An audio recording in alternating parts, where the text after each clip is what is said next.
Halo Sobat Denok Ayu semua, terima kasih karena masih setia menunggu video-video terbaru dari Denok Ayu Novel. Jangan pernah lupa ya untuk selalu subscribe, like, and comment, agar Denok semakin semangat upload videonya. Bab 837. Lin Yu di ujung telepon tidak bisa menahan tawa pelan ketika dia mendengar apa yang dia katakan, dan berkata, "Kakak Bai, aku tahu bahwa Yiner adalah hatimu, dan kamu secara alami dapat memberikan segalanya untuknya." Ketika Bai Rentu mendengar perkataan Lin Yu, hatinya bergetar, dan dia berkata dengan sedikit kegembiraan, "Pertama, Tuan, dapatkah Anda mengerti saya?" "Tentu saja." Lin Yu di ujung telepon berkata dengan wajar, "Saya juga punya kerabat, tentu saya mengerti Anda. Sebenarnya, saya tahu bahwa Yiner bukan hanya kerabat Anda, tetapi satu-satunya harapan Anda untuk hidup di dunia ini." Lin Yu tahu persis apa itu Bai Rentu, dan tahu bahwa hati Bai Rentu sebenarnya menyakitkan. Tanpa Yiner, Bai Rentu mungkin tidak punya tempat tinggal. Bai Rentu, yang sepertinya tidak pernah mengalami gejolak emosi, mulai gemetar tak terkendali ketika dia mendengar kata-kata Lin Yu. Lapisan kesedihan yang sangat besar melayang di wajahnya, air mata tampak berkedip di matanya, dan dia berbisik, "Tuan, selama kamu mengerti aku." Lin Yu di ujung lain telepon sepertinya mendengar keanehan dalam suara ratusan orang tuh, dan tiba-tiba bertanya dengan beberapa keraguan, "Kakak Niu, ada apa? Ada yang salah?" "Oh, tidak apa-apa." Bai Rentu dengan lembut menggelengkan kepalanya, dan berkata tidak masuk akal, Baru saja Yiner berbicara sedikit denganku, jadi aku merasa sedikit tidak bahagia." "Haha." Lin Yu di ujung telepon tertawa terbahak-bahak ketika dia mendengar ini, dan berkata, "Oh, Saudara Niu, saya pikir itu adalah sesuatu, saya katakan itu baik, kalian tidak akan tiba-tiba di sini malam ini. Saya beritahu Anda, saudaraku, sekarang Yiner semakin tua dan tahu lebih banyak. Pada saat dia mencapai pubertas, perbedaan cara berpikir antara Anda dan Anda mungkin semakin besar, dan Anda tidak dapat terus menggunakan apa yang dulu Anda lakukan. Perlakukan dia dengan pikiran Anda, belajarlah untuk memberinya ruang." "Oke, saya tahu." Bai Rentu mengangguk lembut, air mata di matanya akhirnya tidak bisa menahan lagi, dan diam-diam menyelinap keluar, mengepalkan tinjunya dengan erat. "Pak, ini makan malam. Lao Niu dan Yiner, kenapa mereka belum datang?" Pada saat ini, teriakan Li Zenseng tiba-tiba datang dari ujung lain telepon, "Lao Niu, cepat. Saudara Niu, karena kamu tidak datang, maka kita bisa makan malam." Lin Yu di ujung telepon tersenyum dan berkata, "Kamu berkomunikasi dengan Yiner dengan baik, bagaimanapun, dia masih anak-anak, belilah sesuatu yang enak." "Yah, aku mengerti." Ratusan orang menjawab, lalu buru-buru bertanya pada Lin Yu, "Ngomong-ngomong, Tuan, apakah Anda bebas besok pagi?" "Pagi? Gratis? Ada apa, Kakak Niu?" Lin Yu bertanya dengan curiga. "Tidak ada, hanya bisakah aku merepotkanmu untuk datang dan berbicara dengan Yiner untukku, kamu lebih terpelajar dariku, dan dia dapat mendengarkanmu."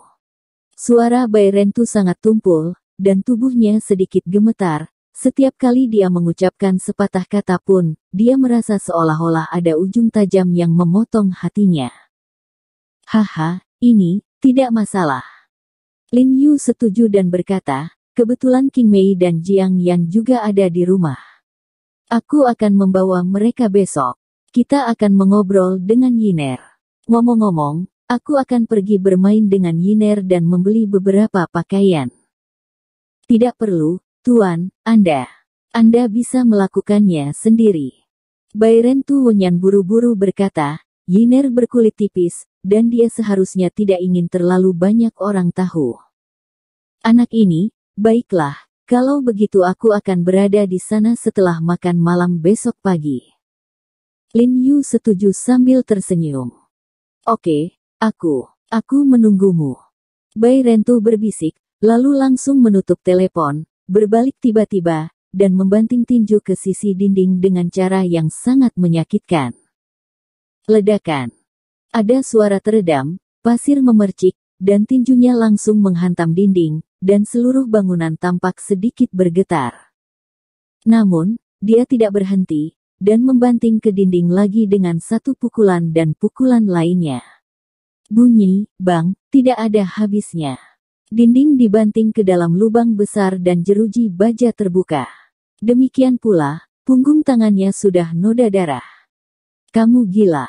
Pada saat ini, beberapa penghuni lantai atas sepertinya mendengar suara teredam, dan menjulurkan kepala untuk mengutuk. Baru kemudian Bairentu berhenti, tubuhnya berkibar pelan hingga berlutut, seluruh tubuhnya tampak terkuras tenaga, dan dia perlahan tenggelam di tangga yang tertutup salju, dan wajahnya penuh air mata. Dia tidak meneteskan begitu banyak air mata untuk waktu yang tidak diketahui. Bahkan ketika tuannya meninggal, dia tidak menangis, tetapi pada saat ini, dia menghadapi penderitaan yang begitu besar di dalam hatinya, dan dia akhirnya tidak dapat menahannya lagi. Jika dia memberikan nyawanya dan dapat menukar nyawa Lin Yu dan Yiner pada saat yang sama, dia sekarang akan bunuh diri tanpa ragu-ragu. Tapi sayang sekali kematian tidak bisa menyelesaikan apapun. Ya, dia membunuh orang sepanjang hidupnya, berpikir bahwa dia juga membantu orang-orang itu menyingkirkan masalah mereka, tetapi baru kemudian dia menemukan bahwa ada hal-hal di dunia ini yang tidak dapat diselesaikan dengan kematian. Saya tidak tahu berapa lama sebelum Bairentu Kai akhirnya tenang. Hatinya sedingin es, dan dia duduk di tangga sambil memegang tas sekolah Yiner dengan erat, duduk di salju di langit, dan sosoknya terlihat seperti itu. Mungil dan kesepian. Hujan salju yang turun lebat itu tidak kecil tetapi setengah runcing karena kesedihannya, malah semakin membesar, dan kontras dengan suasana bahagia setiap rumah tangga.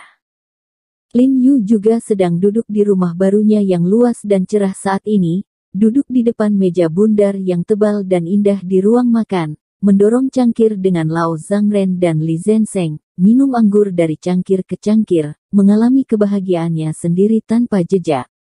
Ketahui apa yang terjadi di Bairentu. Karena dia mungkin sudah lama tidak melihatnya, Lin Yu langsung membuka dan meminum lelaki tua itu. Akhirnya, Li Sukin membantunya masuk ke rumah sambil mengutuknya. Saudaraku Li, jangan pergi malam ini, aku akan membersihkan kamarmu dan Jia-Jia.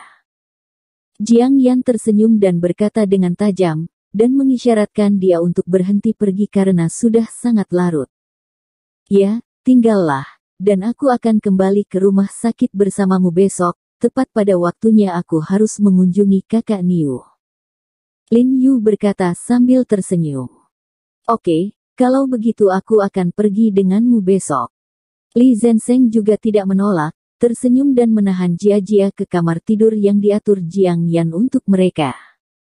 Setelah mengirim Suekin, Jiang Yan dan Ye Qingmei membersihkan rumah bersama, dan pergi ke rumah Ye Qingmei bersama.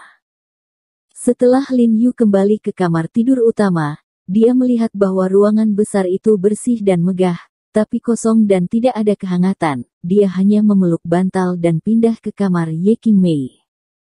Oh, kenapa kamu masuk? Jiang Yan mengerutkan kening saat dia melihat Lin Yu dan mengutuk, keluar. Oh, entah kenapa, saya bingung sekali, saya tidak berani tidur sendiri, mungkin saya baru pindah, saya punya fobia rumah baru. Lin Yu membuat omong kosong tanpa mengedipkan matanya. Haruskah kau tidak tahu malu, Qingmei dan aku sudah lama tidak bertemu satu sama lain, dan kami ingin berbicara pada diri sendiri, mengapa kau kabur? Jiang Yan mengeluh dengan marah. Ya, aku sudah lama tidak melihat kakak perempuanku, jadi sudah waktunya kita bertiga untuk berbicara dan memposting kata-kata kita. Lin Yu mengangguk nakal, lalu langsung pergi ke selimut hangat di tempat tidur. Sangat tidak tahu malu. Jiang Yan mengutuk Lin Yu dengan dingin, tapi tidak ada kekerasan dalam nada bicaranya. Oke, Yan, ayo kita ajak dia masuk dengan enggan. Memang benar kita bertiga sudah lama tidak bersama. Ye Qingmei berkata sambil tersenyum. Ya, Kakak Yan, kakak senior, ayo, hangat di tempat tidur.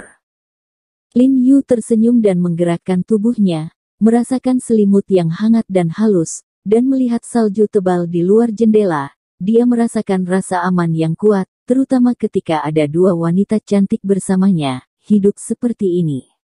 Kemelaratan. Malam itu, mereka bertiga sedang mengobrol dan itu tengah malam tanpa menyadarinya, sehingga Lin Yu tidak tahu kapan dia tertidur, dan dibangunkan oleh Jiang Jingren keesokan harinya. Untungnya, Jiang Yan dan Ye Qing mengangkat alis mereka lebih awal dan memberitahu Li Suqin dan Qin Xiulan bahwa mereka tidur di kamar tidur utama tadi malam, dan mereka tidak dimintai pertanggungjawaban oleh Li Suqin dan Qin Xiulan. Setelah sarapan, Lin Yu dan Li Zhensheng dilarikan ke rumah sakit. Kakak Li, biarkan aku pergi dulu, aku akan pergi ke kakak Niu.